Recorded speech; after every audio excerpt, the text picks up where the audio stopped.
This is Infection, the survival podcast recorded live on Tuesday, January 1st, 2019, episode 207.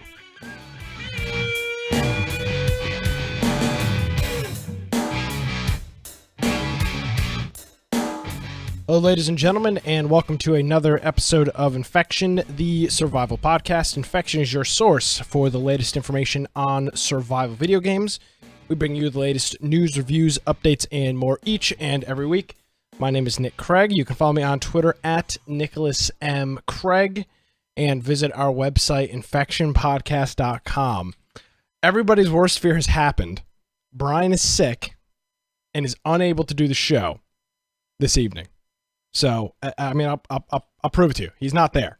We're here. We're doing a solo show for your New Year's, and I know everybody in the chat's all upset. So Brian's, I think he's got the flu. So feel better, Brian, and we'll catch back up with him next week. You can check out our website though. It's infectionpodcast.com. There's lots of cool stuff on here. We've got our Discord server on the right-hand side. We've had a super active group of people playing Atlas, upwards of 10, 11, 12 people playing at any given time. I think there's a whole bunch of them in there right now. Let's see, we're 1, 2, 3, 4, 5, 6, 8 or 9 of them playing right now as we're doing the show. So they're in there active. You can do that. Musty's saying 14 people active at one point. So if you want to join our Atlas group and get all the information, you can do that on our website. It's infectionpodcast.com, as well as joining our Steam group, get notifications when the show goes live here on a Tuesday. We're back on a Tuesday. You can subscribe to our YouTube channel. And then if you want to listen to the audio-only version of the show, which I know all the audio listeners out there, you can subscribe to the podcast pretty much wherever podcasts are sold. Hopefully everybody had a safe and happy new year as we get on into 2019. A lot of, I saw IGN today and Kotaku and GameSpot were publishing a lot of, whoa, here's all the crazy things that happened in video games in 2018. And some of the stuff is interesting. I think as we go into 2019, I think, and we spent a lot of time talking about this last week, Summit talked a couple times last week about how he was fed up with early access games. And if you've listened to the show for any period of time, specifically since when Red Dead Redemption 2 came out, you know that we've had a pretty extensive conversation about how a game like Red Dead and these AAA titles, Red Dead's pretty much the only example you can use. Call of Duty Black Ops had its problems, but Red Dead specifically set the standard, and we're going to talk about Atlas as we get a little more into the program this evening. But I think people going into 2019, there's going to be a new standard, I think. I could be wrong.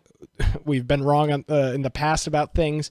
But I know myself personally, and chatting with some of the other members of our community through Discord or wherever else, there seems to be this, it's not a fear, it's just this notion of we're just kind of fed up with it. And now, as I'm saying this, on the flip side, we've got 14 people playing Atlas, which in terms of a rough launch is arguably as bad as they get. But there's just a sense that people just want to play a finished product. I ordered a Nintendo Switch on Black Friday, and have been playing some of the games on that, and it's so refreshing to play a finished product. It's so refreshing to play. What have I been playing? I've been playing Mario Kart on it. I've been playing the new Smash. Those games are done. There's no update coming to Mario Kart that fixes an issue with Rainbow Road. The game is done. The little cartridge I have, which is in this stupid box for some reason, nevertheless, the game is done. The game is done. And that's what people want. The early access thing was popular for a period of time. I don't know if I think this was a private conversation Brian and I had. We talked about how many, or maybe this was on the show last week, how many Kickstarters have we seen for video games over the past 6 months? We've been doing the show now since 2015, and in 2015, every week there was a new game, and we've obviously expanded our our base onto the games that we talk about, but every game, or excuse me, every week there was a new Kickstarter, a new game that was announced on Kickstarter. They needed X amount of dollars, fund the development, and we'll give you a finished product. Every week there was a new one of those. And as the months and months have gone on, and we've seen failed project after failed project, not in terms of the games failing, but the Kickstarters, Zero Survival is a great example. Failed Kickstarter. I mean, I don't think they even hit half of what they wanted to hit. Fortunately, they were able to, the developer over there, Josh, was able to get an angel investor to fund the development of the game to its current point. But that was a failed Kickstarter. And I think there's something there that people are just fed up. You can pay $30 or $40 for a halfway done, may work sometimes game, or you can go to a game like Red Dead Redemption, which is $60. I'm sure you can get it cheaper, now from somewhere. I'm sure there's specials now that it's out. But I spent $60 on Red Dead Redemption. It was a finished product. Yes, the multiplayer was early access, but I didn't buy Red Dead Redemption for its multiplayer. And the campaign, the story, the main game itself was a finished product when I pulled this. Did I do a digital? No, when I pulled the cellophane off the box and put the disc into my PlayStation. The game was done. It was finished. There was no BS to deal with. I wasn't checking Rockstar's Twitter to see when they were going to do another patch. And part of that's, I'm not going to call it fun, but part of that is the experience of early access, right? It's sometimes fun to be part of that experience. It's fun to be up at midnight when the Call of Duty servers come on and jump on there. We did that a couple of years ago with Call of Duty. I've done that since I was in middle school. Almost every midnight Call of Duty release, staying up until 3 o'clock in the morning when the servers come online and playing till 5 or 6 in the morning and going to school or work, whatever it may be. There's some fun in that, especially if you're playing with a good group of people.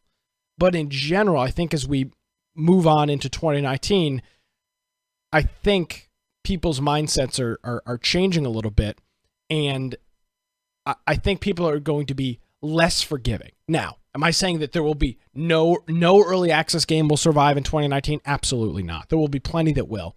But the tolerance that people have I'm speaking from my personal experience. And if you feel differently, please let us know. You can tweet us at InfectionCast.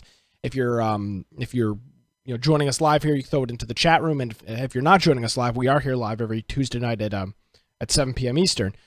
But in my view, in my opinion, I just don't want to deal with it anymore. I have so little tolerance now for broken garbage games out of the gate. It's one reason why right now, while we've got 14 or 15 people playing Atlas, I'm not actively playing Atlas, and I don't really plan on it.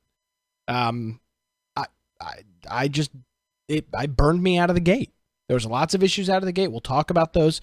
I just got burned out on Atlas, and I'm just frankly sick of dealing with it. I'd rather not play it. I'd rather play nothing than play that right now, which is a problem, I think. And we'll talk about the current players. I'm not going to be able to do all the graphics this evening, but we'll go through some of the current players and get through some of that.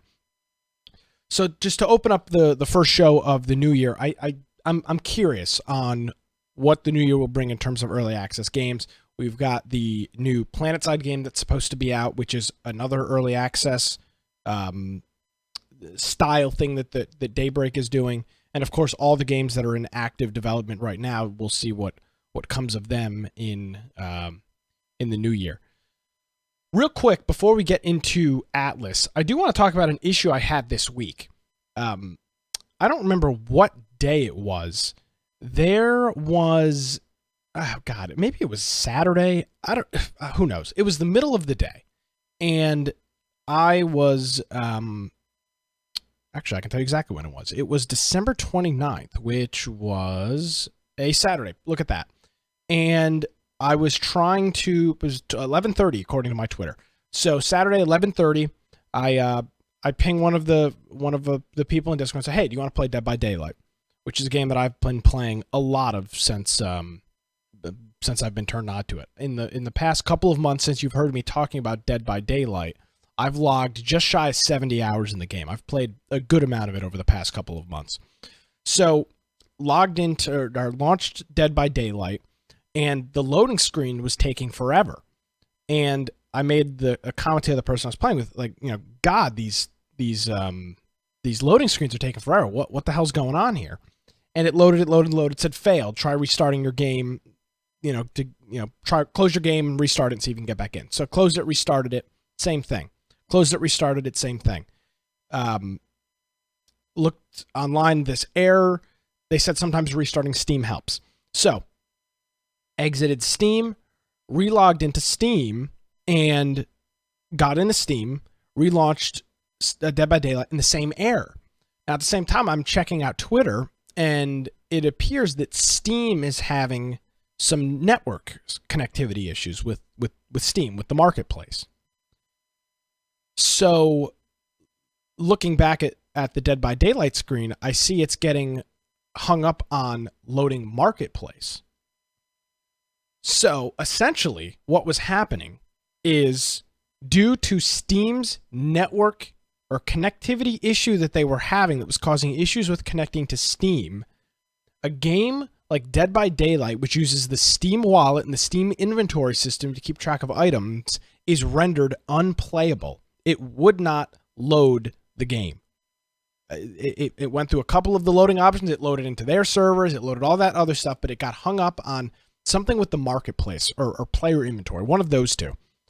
And the game was unable to initialize past that point. Now, fortunately, about, call it 10 or 15 minutes later, Steam has come back up. But we always talk about how we don't want to rely ourselves to these services, and how Steam is our library of our games. But it's more than just that. Steam is more than just the keys to the game here. You've got games like Dead by Daylight. Another game that came to my mind was Miscreated, which directly relies on Steam's inventory system for their in-game kiosk store, long-term kiosk storage system. Fortunately, I didn't have the opportunity to log into Miscreated during that, but I would love to hear how they're dealing with issues like that. When the Steam inventory and the Steam marketplace are down, there are Steam connectivity issues. How does a game that relies exclusively on Steam for an inventory, a marketplace, a DLC store, whatever it may be, relies directly on Steam for those systems, what do you do? The answer is nothing, because the store is down, the system is down.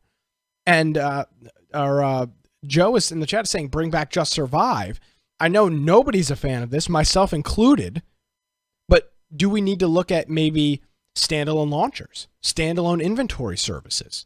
Because we're relying 100% on Steam, 100% on Steam to be providing us with, in some games, the inventory system, the marketplace system, the DLC system.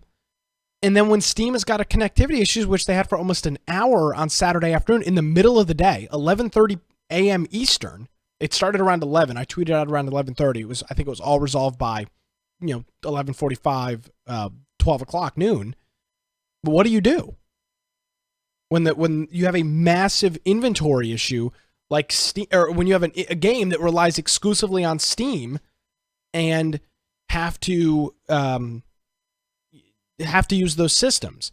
Now, I'm not talking about a launcher I'm not talking about launchers for each game, but if you remember back to how Daybreak used to handle their games, when you played Just Survive, the original H1Z1 game, you would play that, would load up a separate launcher, which you would log into your separate Daybreak account and log in that way. In the time, it was a pain in the ass. Hated it. We complained about it on this show for months. Get rid of the launcher, get rid of the launcher, get rid of the launcher. But seeing what happened Saturday with Steam, now is it a widespread issue? Is it something that is Steam down all the time? No. Is it something that happens all the time? No. But I know we've got some game developers that, or people that are interested in the game development field that listen to this program. If you're developing a game, I would say you have got to keep all those systems separated from Steam. You've got to keep them separated from Steam. Because what happened Saturday with Dead by Daylight was the game I was playing. It's not Dead by Daylight's fault. They didn't crash Steam. But during Dead by Daylight, I was unable to play the game because Steam's marketplace was down. Let me be clear. Steam itself was having some issues, but the marketplace and the store specifically was down, including some of the inventory stuff. The friends list was up. I was able to invite, I was able to chat. All that other stuff was up. That's what was frustrating. So where do we go from this? I've never had this happen to me before where I was unable to play a game because Steam was having a store issue. I've had issues with not being able to access games on Steam when Steam itself, the whole Steam network, is down. This is not what was going on Saturday. Individual parts of the network that were down, which is crippling individual games. Dead by Daylight was the game that I was playing, but my first thing that came to my mind was Miscreated. How did they deal with that when they've got their long-term inventory storage system revolving 100% exclusively on the Twitch store, on the Steam marketplace, library, whatever you want to call it? I don't know I don't know the answer to the question. I'd love to hear what you think about it. But I can see a long-term Steam store issue or Steam inventory issue that lasts a couple of hours that essentially handicaps games on Steam that are using their systems. Atlas doesn't. We had a whole group of people playing Atlas. They were unaffected by the issue. And there are hundreds of other games that were unaffected by the issue as well. It just happened to be the game that I wanted to play required Steam store to be working. And it wasn't. And maybe the answer is the game itself needs to have a check. If the store isn't working, just move past it. Maybe it's a Dead by Daylight issue. Maybe they should have a check that, hey, if you can't load the DLC store, don't load it. Just keep moving forward. I don't know. Maybe that's an issue on their part. Maybe they need to be held accountable. Maybe I'm blowing this up to a larger issue. But I thought that was an interesting situation that I experienced on Saturday, and it was a worldwide issue. Store and purchases were not working on Steam, which was causing my issue with Dead by Daylight. And I would assume any other game that requires the Steam marketplace to be functioning to load into the game. So that was my weekend gaming. Played a little bit of Atlas as well. Over the past couple of days, I haven't been playing. I've been traveling.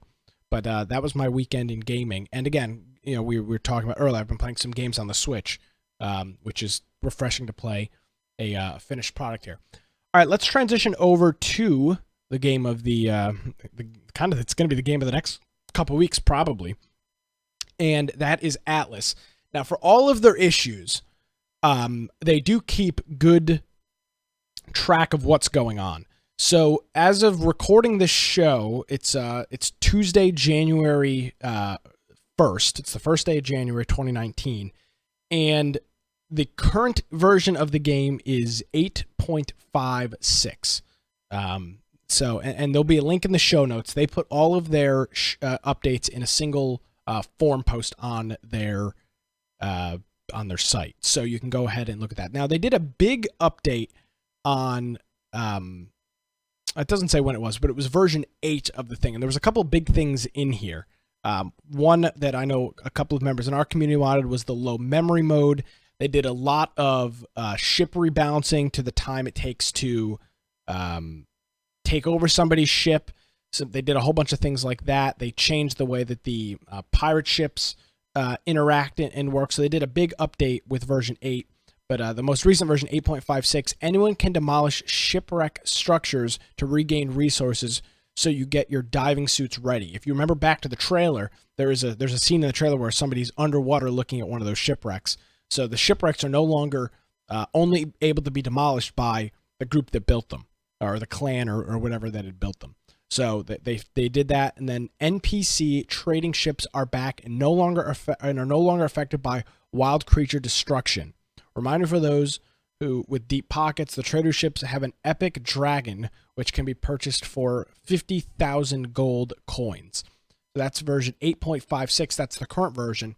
Now let's look at some things that they are working on. And they note in here, these are not things that are in the next patch necessarily, but these are things that they are aware of, things that they're working on. So they're going to update some undesired movement speed, max taming additions with status components. So they're going to make some changes there. They're going to adjust the Seagull and Crow aggro speeds and update the collision to allow players to attack and to land attacks more constantly, which I know has been a big issue with the flyers. It was an issue in Ark too. Hitting flyers was always a real pain. They're making some adjustments to some different animals. They're updating some AI things so that it will only target sleeping humans if a player is connected. So it won't. The AI will no longer apparently target offline humans. Reduced bee movement to allow player to attack. Or this is the things that they're trying to do. Reduce bee movements to allow player attacks to land. Increase harvest amounts of fur and milk from sheep and cows to incentivize some more taming things. And a whole bunch of other things that they are going to be working on, things that they want to work on, and things that they're going to be doing here over the next couple of weeks. So those are some of the things that the Atlas folks are working on over there. Now, the drama is not done, and let's look at a post here from a server hosting company, G-Portal. Their website is g-portal.com. They are not an advertiser on the program, but they are a dedicated server host, and they sell Atlas server clusters. Now, one of the things that is interesting with Atlas is that you can host your own dedicated servers. Now, there are some limitations on it. It's not fully open, but you can host your own server. So this company, G-Portal, is a host that does this. And they posted on Facebook on December 25th about Atlas. And I'm going to read through some of this post here. They wish everybody Merry Christmas. And they say, "We are very sorry to all of our customers who are having massive problems with their Atlas servers.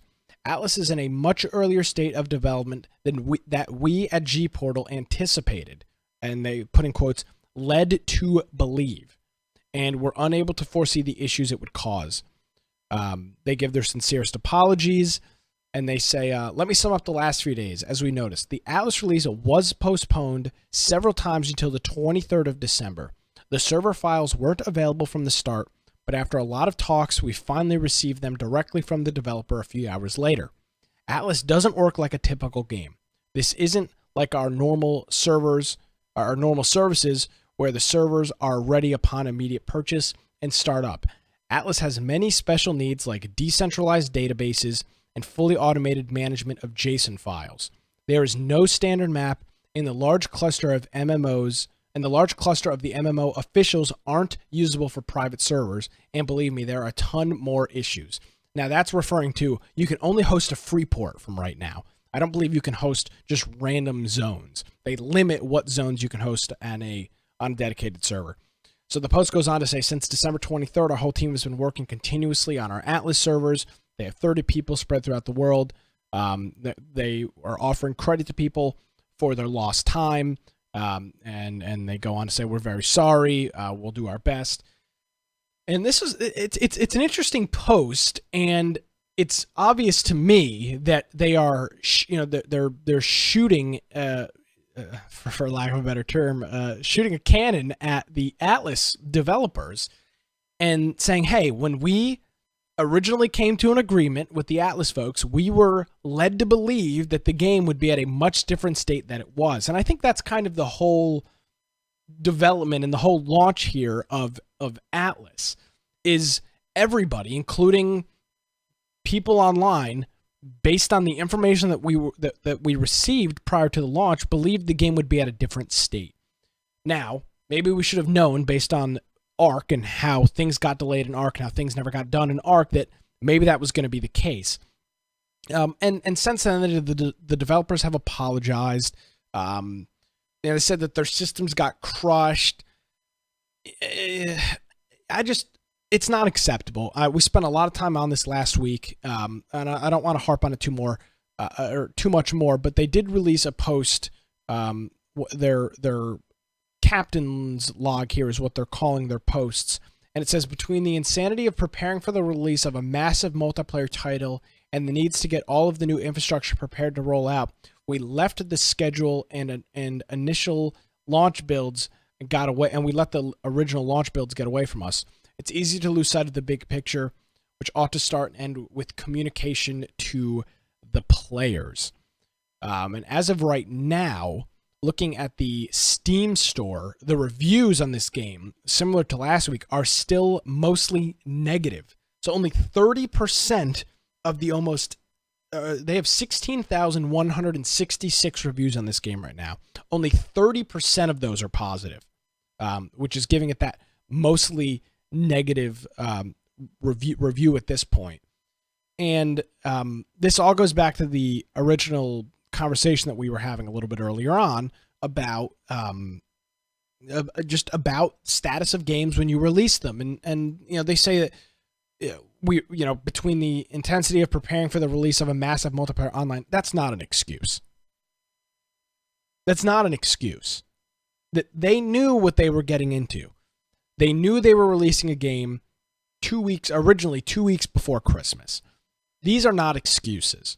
This is poor planning, and frankly, they say starts and ends with communication to the players. In my opinion, and I don't work inside of whoever is actually producing this. Grapeshot, I think, is the official company, which is all the ARC people. In my opinion, they clearly do not have good communication internally, because if they did, they would not wait 30 minutes until after the game was supposed to be out to delay it by 48 hours. So there are larger problems with Atlas besides their community manager not tweeting out prevalent information. They clearly do not communicate internally at all. They can't, because what has gone on with this game, and the fact that they say, we're doing a server update at 1 p.m. Eastern in-game. They'll pop up a message, 1 p.m. Eastern, we're doing a server update. You'll be kicked out of the game. Okay. 1 o'clock rolls around. We are doing an update at 2 p.m. Eastern for your game. We will be shutting down the servers. Okay, 2 p.m. 2 p.m. We will be doing an update at 3 p.m. You get to 3 p.m. We're doing an update at 3:45. 3:45 hits. We're doing it at 4:30. 4:30 hits. We're doing it at 5:15. And finally at 5:15, they do the update. How can you delay it so many times in such a short period of time? That's what I think is so frustrating to people when they, and why you may look at some of the mostly negative reviews on Steam. Now, the game was unbalanced at the launch. In my opinion, they should have done a wipe within the second or third day of this game. They have made a grave mistake, and I think it's the same mistake they made with ARC, with refusing to wipe the game when it launched 1.0. I know there would have been ramifications for that, but I think they needed to wipe. They should have wiped when at day 2 or day 3 when they fixed some of the big issues. And if you haven't played Atlas, one of the biggest, I would say probably the biggest issue when it launched is people were able to spread out at a very dramatic, or at a very increased rate due to a creative mode bug. They were able to fly across the map and put claim flags down everywhere.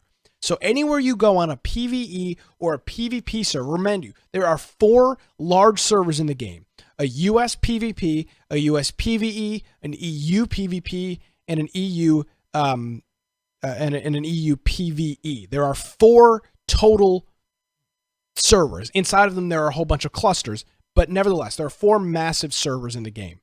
Every single area of land in all of those servers in all of those regions are gone. There are loot claim flags everywhere. If you buy the game today and want to claim some land, you are shit out of luck. There is no way you are claiming any land, because the game has been griefed, and they refuse, for God knows whatever reason, to just do a wipe.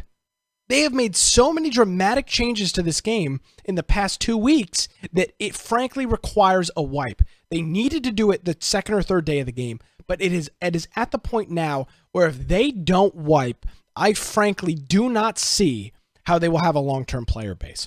I'll tell you what keeps ARC alive to this day. We talk about ARC and current players every week on this program. What has kept ARC alive to this point is private servers. That is what kept has kept Ark alive. People are allowed to do their own thing, modify their own settings, and play their own game, independent of what the Ark developers want to do with the public servers. They can wipe, they can do whatever, they can increase resource rates, they can increase dino tame times, whatever, harvest rates, whatever it may be. They can do all of that. You're not going to be able to do that on Atlas. Atlas is not set up like Ark. Atlas is an MMO. The MMOs do not have private servers. They're not private servers. An MMO, the servers are hosted by the developer. It does not make sense to have private servers on an MMO. Now, so in my opinion, they needed to do a wipe a week ago. But at this point in time, they really, absolutely, unequivocally need to do a wipe. Because our group has had to retreat from PvP to PvE to try to get anything done because of how broken the PvP was on launch. That's the current status of Atlas, and I understand it's a small group of people that I'm playing with, but I'm just going off of the experiences that I've had and the experiences that I've heard. They have made the game has changed so much since day one that it frankly requires one. They had creative mode on where you could fly across the map. So players were flying, landing on remote islands, and placing claim flags. They griefed the game, and the Atlas developers didn't do a damn thing about it. They turned off the creative mode and said, oh, it should be fixed. Meanwhile, drive around anywhere in the game, sail around anywhere in the game on your boat, and look at the map, and there are little red blotches everywhere, which are where claim flags exist. I do not understand how the hell they expect this game to last in terms of longevity. It's got solid player numbers right now, but if the Steam reviews are any indication of the experiences that people are having playing the game, I do not see how they can have a long-term game with Atlas. It's an MMO. It's not Ark. This is not Ark. There are no private servers. This is an MMO. So for people that think that there's no issue with this, I don't know what to tell you. And here is a here's on the PvP server. Jay Delory just sent the link here of all the claims. Any of these dots you see are claims. Now, some of the islands you can't claim, but look at this. I mean, this is an entire quadrant of the map, a full server of the map that is all claimed by the same people. I mean, it's all over the place. And this isn't all of them. These are the ones that are registered online. You go in game, it is much worse. Any of these islands, these little islands that I'm mousing over here, are fully claimed. There are claim flags everywhere. And I frankly do not know what their plan is to do about it. I think they need to wipe. I don't think they will wipe. But that's the deal. I think they need to wipe, but knowing what happened with Ark, I don't think we will see a wipe. So for the time being, myself personally, I really just don't have any interest in playing the game. I don't find PvE fun. I think it's fun to go into the game and explore and find what it's all about. But for anybody that has played PvE for any extensive period of time, PvE gets old very quick. And once the newness of the game wears off, I think you will see, like in most other games, H1Z1, look at those. PvE is got a very, very small player base. Now, they have made the environment pretty strong with the ghost ships and the massive, sea tornadoes and all these other things that happen, but the newness will wear off. Our group right now is building the biggest boat, the Galleon. Once that's built, what are you going to do next? And that's my concern with Atlas going forward. They have made the game, they've put the player in such an awkward position. Even Musty is saying, all I want to do is finish the Galleon, then I feel like I'm done. What is there to do once you make the largest boat in the game? Can't PvP with anybody, so you can just sail around and fight NPC ships? I don't know what their plan is. And I think they're making some grave mistakes here. And fortunately, it's still early enough in the game that they can announce and do a wipe. But I I don't know. I don't know what their plan is. I don't know what their plan is going forward. So that is the status of Atlas. I know a whole bunch of people are playing it. Since we're not going to have a normal current players today, because I can't multitask and make all the graphics. Right now, there are about 45,000 people playing it. The 24-hour peak is 55,000, and the all-time, or the 7-day, which was 3 days ago, the all-time peak is just shy of 59,000 players. So you'd think, oh, wow, things are going really well. But then let's look at the reviews. 31% of the reviews are positive. It's got almost 13,000 negative reviews compared to 5,000 positive.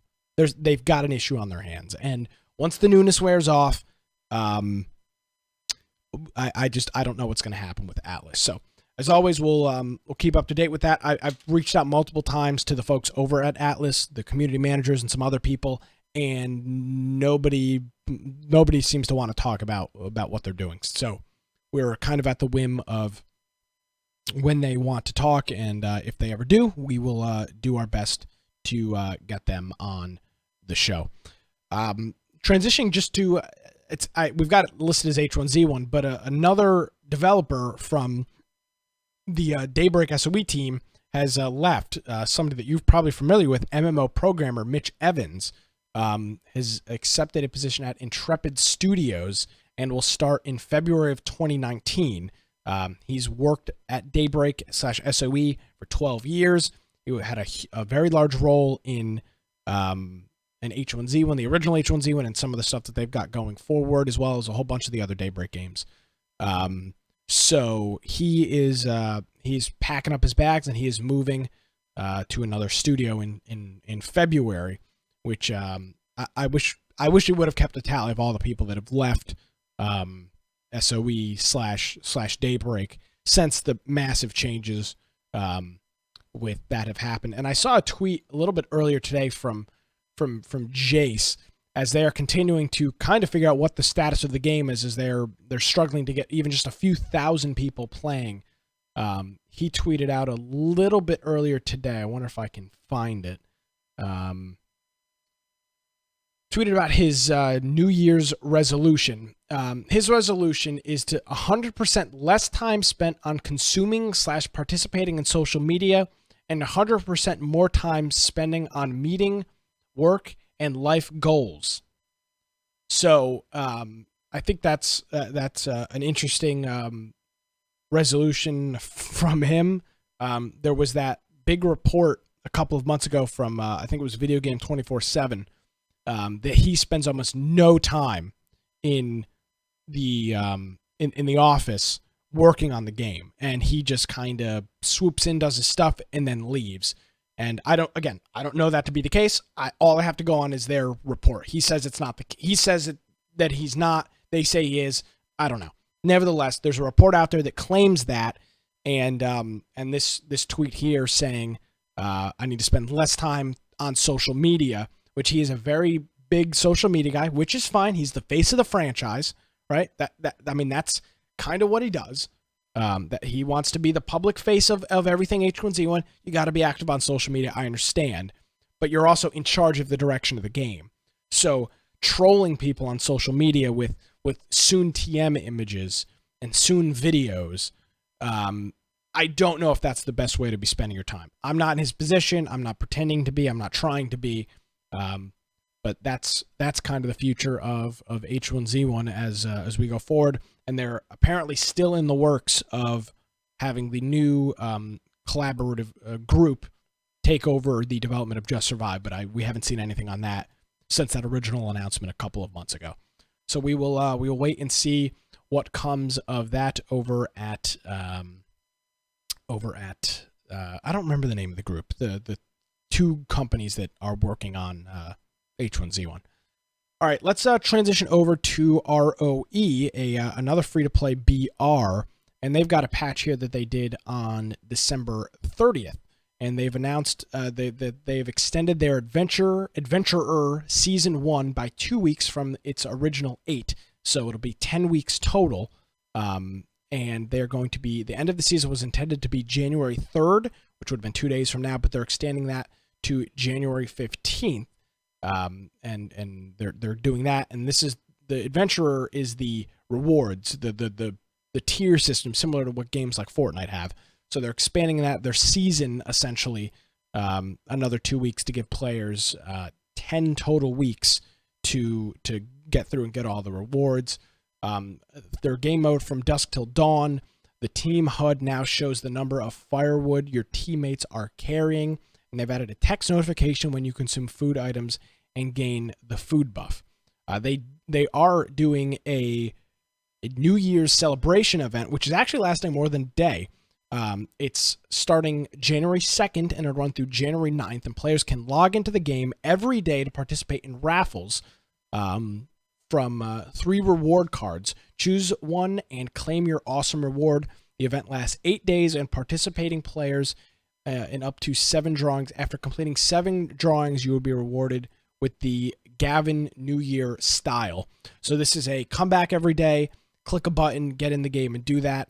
And they are doing a, they're doing a one-off event period, a serial murder case file event, and that's going to be taking place starting, it's not one day, but it's starting January 2nd at midnight Pacific, so 3 o'clock Eastern, and that'll run till the 15th. And during this event period, players can visit and log into the police record management system, find the unlock code in-game to decrypt Sheriff Peter's mysterious case files, and win special rewards.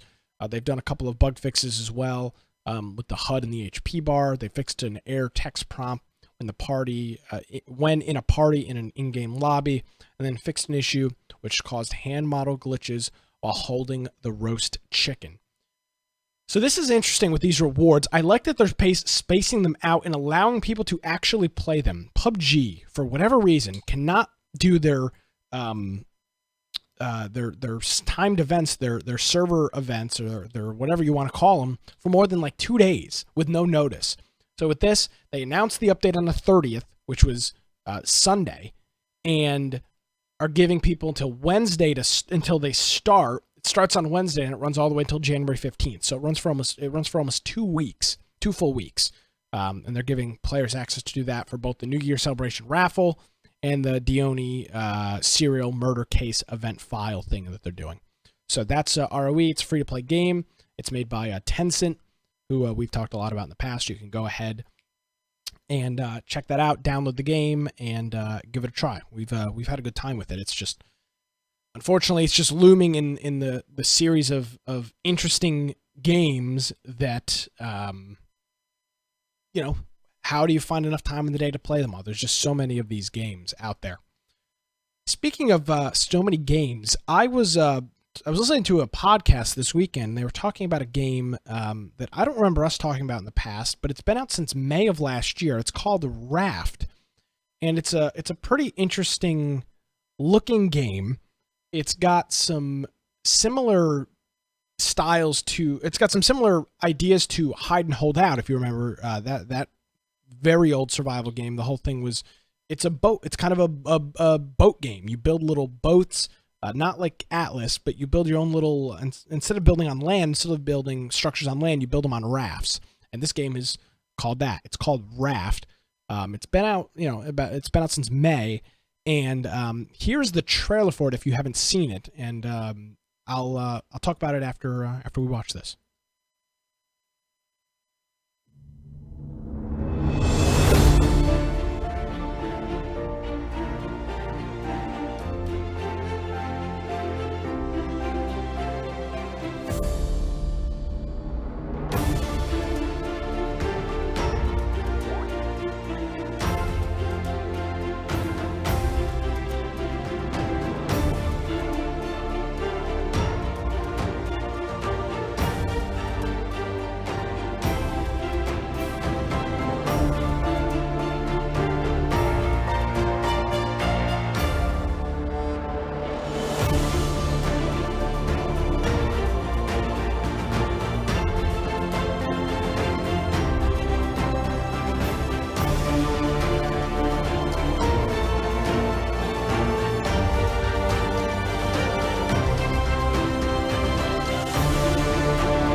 All right, so in watching that, it's very similar to Hide and Hold Out.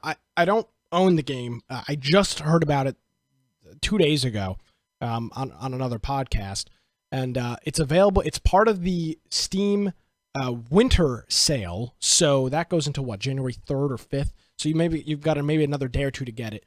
It's normally $19.99. It's on sale for $16, 20% off during the winter sale, and you can see here on their Steam page they've got a number of images on here, and it kind of is like a mix between Minecraft and Hide and Hold Out. It's very open world. It's very creative.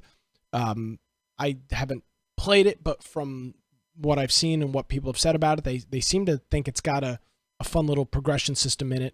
It's not too deep of a game. There's no crazy story in it.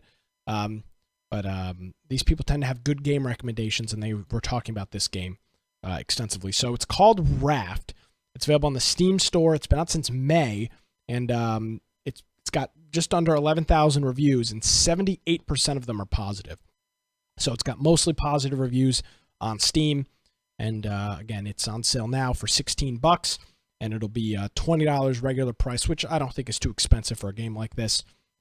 When you sit back and look at it. And it doesn't look like it's too resource intensive either. So looks like you can get away with running this on a pretty moderate computer. So check that out. It's called Raft. I'm probably going to pick it up in the Steam sale before that ends, and we'll report back over the next couple weeks about that. All right.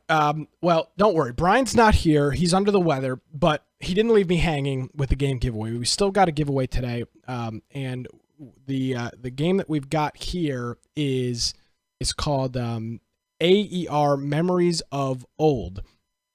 And looking at it, it's the Steam page says transform into a bird and fly to explore and experience a vibrant world of floating islands in the sky. This is similar to the if you remember the Feather game that was very popular a couple of years ago. It's a game where it's just got a very pretty atmosphere, and you just spend some time looking through the environment. There is more to it than that. There are some ruins that you go through, but that's our game giveaway. You can enter !giveaway in the chat, and you can go ahead and enter for that, and we will give that away here towards the end of the program. It's !giveaway in chat, and you can enter to do that. And hey, maybe you're listening to this after the fact or watching this on YouTube. I know we've got a couple new people that have found us through Atlas. We're here live every Tuesday night. We've done so for the last 200 and so weeks. We're live here at 7 p.m. Eastern. Normally, Brian joins me and we chat about we chat about video games, but we're here live every Tuesday, 7 p.m. Eastern, right here on Twitch, and we bring you the latest survival news. So if you're listening to this after the fact and you've got a Tuesday free, we'd love to have you in the chat. We got a whole group of people hanging out there now, and having a good old time. Let's talk about Fortnite. There was a very interesting article about Fortnite, and I know our community loves Fortnite, so I'll talk about this. Epic Games, after all of the money that they had spent on Fortnite. Now, we were out at PAX West a couple of months ago, and they had a mini golf. I'm not going to call it an arena. They had like a 6 or 7 hole mini golf themed around Fortnite set up. They had a whole side of a building wrapped in their like Fortnite graphics and everything. They've done tournaments. They've hosted events. They sponsor a whole bunch of stuff. But after all of the money that they have spent doing events like that, those events cost hundreds of thousands of dollars, if not in the low millions of dollars to host. You have to have staff out there. You've got to have all this stuff manufactured for the event. Very, very expensive to do. They hosted a huge tournament at PAX. They had a parking lot rented out. Very, very expensive. It cost them millions of dollars to go to that show. After all of it was said and done, Epic Games reported $3 billion in profit. After all of those things that they had spent, they reported $3 billion in profit. So for everybody that says, you know, Fortnite is dead. Nobody's playing Fortnite. Yada yada yada. The, $3 billion in profits, which means after they've spent all of it. And this article goes through and says that after speculation, they think that they think $2 billion of the $3 was in Fortnite revenue. Epic also has the Unreal Engine. There's a whole bunch of other things that they make money on. Of course, the Epic Store, which we've talked about here the past couple of weeks. But $3 billion in profits with Fortnite in 2017, or excuse me, in 2018. So I know it's fun to hate on Fortnite and say, oh, the game sucks, it's only children that play, but clearly they are doing something right when they're able to profit, $3 billion after all the money that they spend on tournaments and events all over the country. But let's do a quick Fortnite update. This is version 7.1.0, and this is content update number 2. And they've added a new item to the game, and it's a boombox. Now it looks like a regular stair that you'd expect, and this one is already getting some controversy online. You throw it at buildings and structures, and it blows them up. And I read some stuff online beforehand and watched a YouTube video, and the people are saying that it is very overpowered right now. So that's in the game right now. You can check it out. You just throw the boombox at it, and it tears down enemy structures.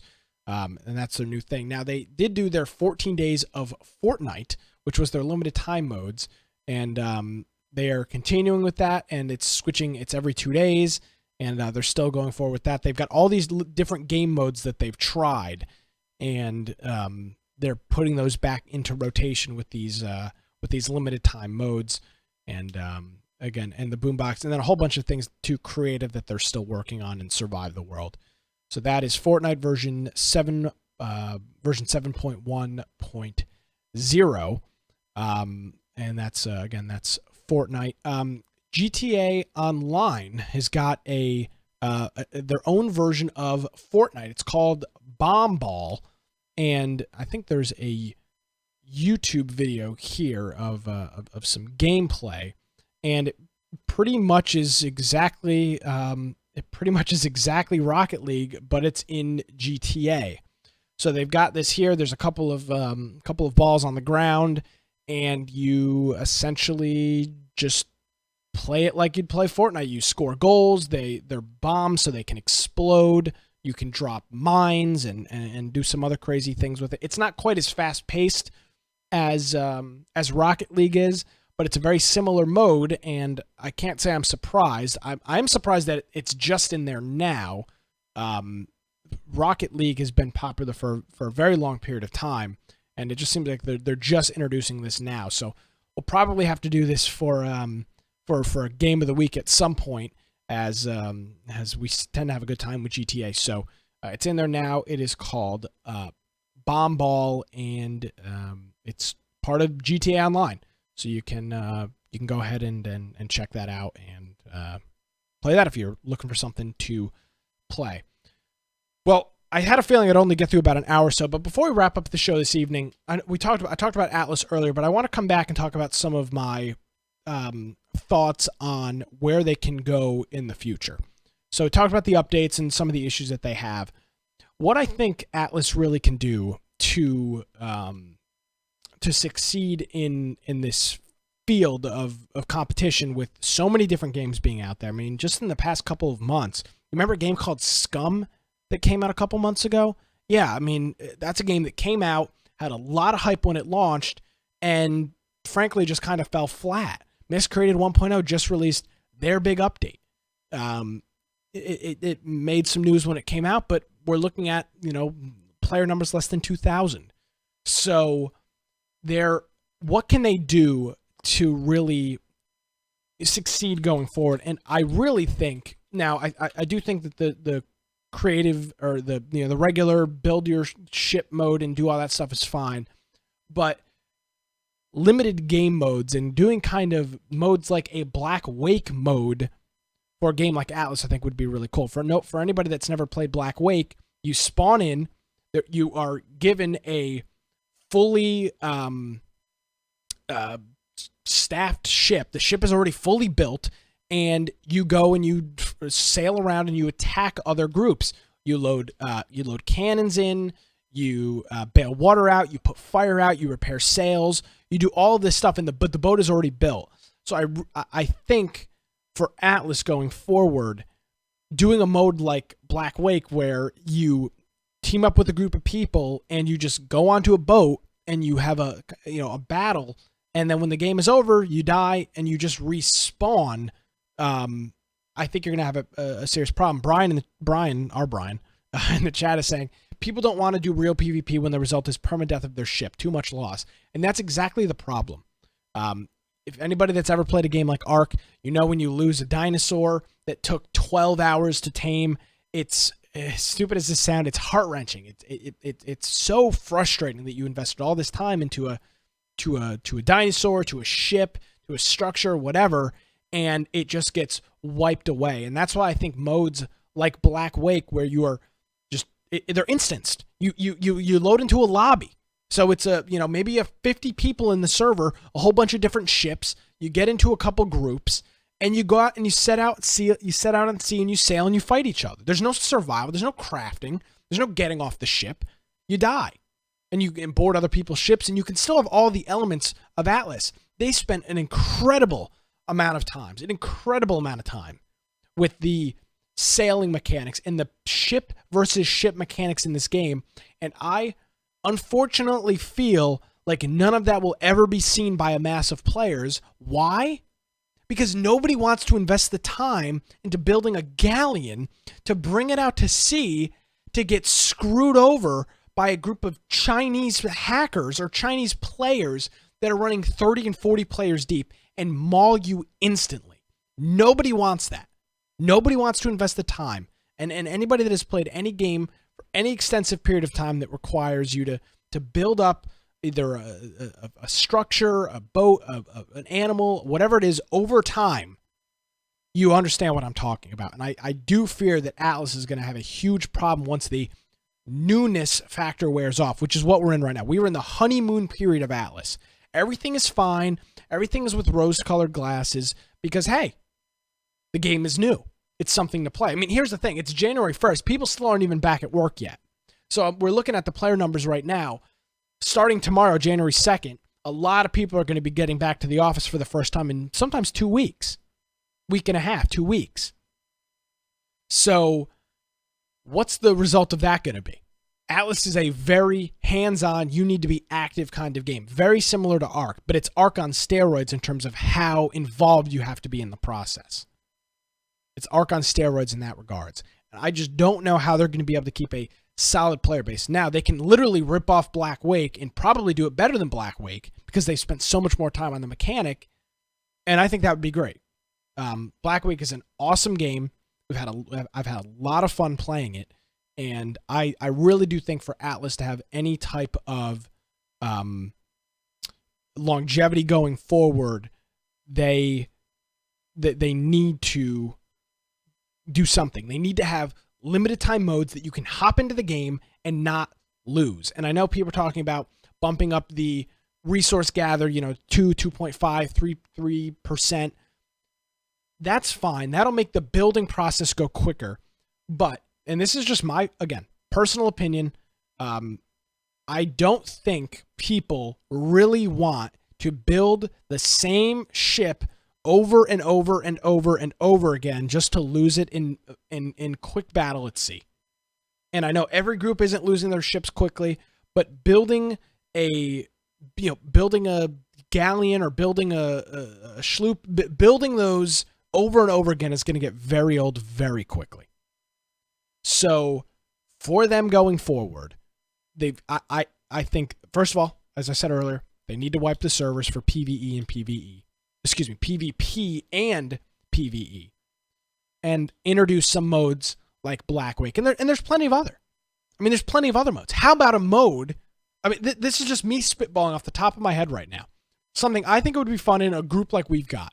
Make a boat that is maybe twice the size of the galleon, twice the size, with a whole bunch more sails, and you have got to race other groups maneuver around rocks and do whatever, and you just race other groups. I mean, there's an easy, simple game mode that would require no upfront resources to build, and you can just play those. Now, I understand they want people to do their PvE, they want people to PvP and play all that stuff, but that is only fun for so long. I think that gets old very quickly. Sarah's saying they need ship insurance like Eve has. Focus on quick rebuilds.